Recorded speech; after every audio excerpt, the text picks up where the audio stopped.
নমস্কাৰ সকলোকে মোৰ ইউটিউব চেনেলটোলৈ সকলোকে পুনৰবাৰ স্বাগতম জনাইছোঁ আৰু আজি ভিডিঅ'টো হঠাৎ আৰম্ভ কৰিলোঁ। ভিডিঅ'টো আৰম্ভ কৰাৰ এটা বিশেষ কাৰণ আছে।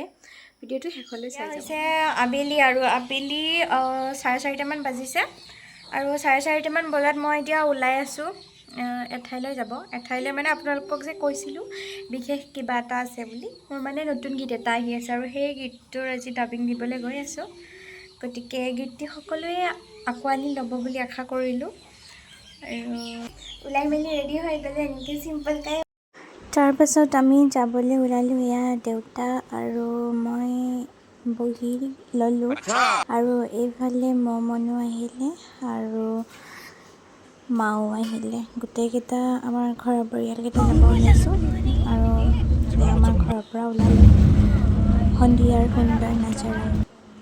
তাৰপিছত আহি পাই গ'লোহি আমি ষ্টুডিঅ' টংলাত আছে এই ষ্টুডিঅ'টো।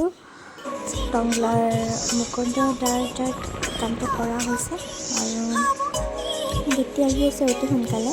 সকলোৱে আদৰি ল'ব দেই।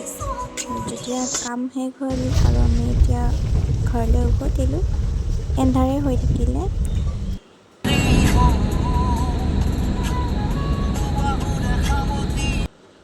পাই গ'লোহি, একদম ঘামি জামি অৱস্থা নাই, চকুবোৰে কেনেকুৱা হৈ গৈছে।